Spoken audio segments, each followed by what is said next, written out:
22 अप्रैल 2025। एक ऐसा दिन जब पूरे देश में मातम छा गया। किसी माँ का लाल, किसी बहन का भाई और किसी का सुहाग छीन गया। एक पल में न जाने कितने घर उजड़ गए। ये वो दिन था जब धर्म के नाम पर नफरत ने इंसानियत को शर्मसार कर दिया और 28 मासूमों की बेवजह जान चली गई, जिसके बाद जम्मू कश्मीर की वादियों में शांति की जगह चीखें गूंज रही थी। अब ये दिन भारत के लिए एकमात्र तारीख नहीं, बल्कि एक न मिटने वाला जख्म बन गया है। 22 अप्रैल को जम्मू कश्मीर के पहलगाम में जब पर्यटक अपने परिवारों के साथ घूमने में व्यस्त थे, तभी आतंकियों ने अचानक हमला कर दिया। आतंकियों ने पहले सभी पर्यटकों से उनका धर्म पूछा और उन्हें कलमा पढ़ने के लिए मजबूर किया। जो पर्यटक खुद को हिंदू बताता, उसे मौके पर ही बेरहमी से मार दिया गया। इस हमले में कुल 28 लोगों की जान चली गई, जबकि लगभग 17 लोग गंभीर रूप से घायल हो गए, जिन्हें तुरंत नजदीकी अस्पतालों में भर्ती कराया गया। अब इस मामले पर टाइम्स ऑफ इंडिया ने अपनी एक रिपोर्ट में सूत्रों के हवाले से कहा है कि आतंकियों ने पीड़ितों से आधार कार्ड और ड्राइविंग लाइसेंस जैसे पहचान पत्र मांगे, फिर उनकी पैंट उतारकर खतना की जांच की। इस हादसे के बाद हर कोने से बस एक ही सवाल उठ रहा है, आखिर कब तक हमारे लोग ऐसे ही मरते रहेंगे? गुस्साए लोग अलग अलग राज्यों में पाकिस्तान के खिलाफ प्रदर्शन कर रहे हैं और आतंकवाद को खत्म करने की मांग कर रहे हैं। इस हमले के बाद भारत सरकार एक्शन में आ गई है। भारत ने पाकिस्तान के खिलाफ कई बड़े फैसले लिए हैं, जैसे सिंधु जल समझौते को रोका और अटारी बॉर्डर चेकपोस्ट बंद किया, पाकिस्तानियों का वीजा रद्द कर दिया और भारत में रह रहे पाकिस्तानी नागरिकों को 48 घंटे में देश छोड़ने का आदेश दिए। पाकिस्तानी सेना के सभी सलाहकारों को भी एक हफ्ते में भारत छोड़ने को कहा और इंडियन हाई कमीशन में स्टाफ की संख्या 55 से घटाकर 30 कर दी है। इस फैसले के बाद सरकार ने कहा है कि अब पाकिस्तान को जोरदार जवाब मिलेगा। जिन्होंने ये हमला किया है, उन आतंकियों को और इस हमले की साजिश रचने वालों को उनकी कल्पना से भी बड़ी सजा मिलेगी।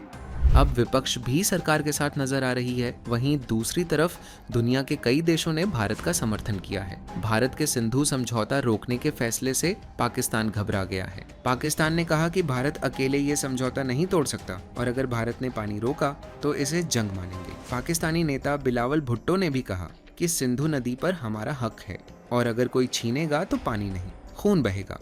इस दरिया से हमारा पानी बहेगा या उनका खून बहेगा। अब बात करते हैं सिंधु जल समझौता क्या है। भारत और पाकिस्तान ने 19 सितंबर 1960 को सिंधु जल संधि पर साइन किया था। यह समझौता नदियों का पानी आपस में बांटने के लिए हुआ था। करीब 9 साल बातचीत के बाद भारत के प्रधानमंत्री नेहरू और पाकिस्तान के राष्ट्रपति अयूब खान ने इसे वर्ल्ड बैंक की मदद से साइन किया। इसमें तय हुआ कि भारत को रावी, ब्यास और सतलुज नदियों का पानी मिलेगा और पाकिस्तान को सिंधु, झेलम और चिनाब नदी का पानी मिलेगा। इस समझौते की देखरेख के लिए स्थायी सिंधु आयोग बनाया गया। ये समझौता जरूरी क्यों था? क्योंकि 1947 में भारत पाकिस्तान बंटवारे के बाद कई नदियां पाकिस्तान में चली गई थीं, लेकिन उनका स्रोत भारत में था। अगर कोई देश पानी रोक लेता तो दूसरे का बहुत नुकसान हो सकता था। इसलिए दोनों देशों ने विश्व बैंक की मदद से यह समझौता किया ताकि युद्ध जैसी स्थिति न बने और पानी का शांतिपूर्ण बंटवारा हो। अब बात करते हैं पाकिस्तान कितना निर्भर है सिंधु नदी पर। पाकिस्तान की खेती का ज्यादातर हिस्सा सिंधु नदी के पानी पर टिका है। खेती के लिए जो पानी चाहिए उसका 93% हिस्सा यहीं से आता है। पाकिस्तान की कमाई और लोगों की रोजी रोटी भी इसी पर चलती है। कराची, लाहौर, मुल्तान जैसे बड़े शहर भी इसी पानी से चलते हैं। इसी पानी से पाकिस्तान में बिजली बनती है। अगर पानी रुक गया तो पाकिस्तान में खाने की कमी हो जाएगी, पानी खत्म हो जाएगा, बिजली बंद हो जाएगी और हालात बहुत बिगड़ सकते हैं। भारत के एक्शन से परेशान पाकिस्तान ने जवाब देते हुए ये कदम उठाए। पाकिस्तान ने वाघा बॉर्डर बंद कर दिया और भारत से आने जाने वाली यात्रा पर रोक लगाई। पाकिस्तान ने भारतीयों के वीजा रद्द किए और सिर्फ सिख तीर्थ यात्रियों को छूट दी।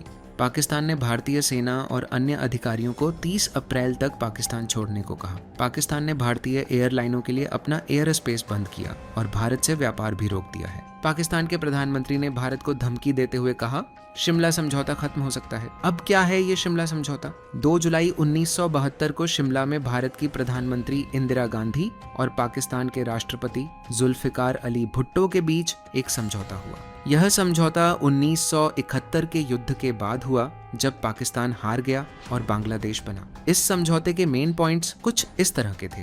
भारत और पाकिस्तान ने यह तय किया कि वे अपने विवादों को आपस में बात करके हल करेंगे, बिना किसी तीसरे देश की मदद के।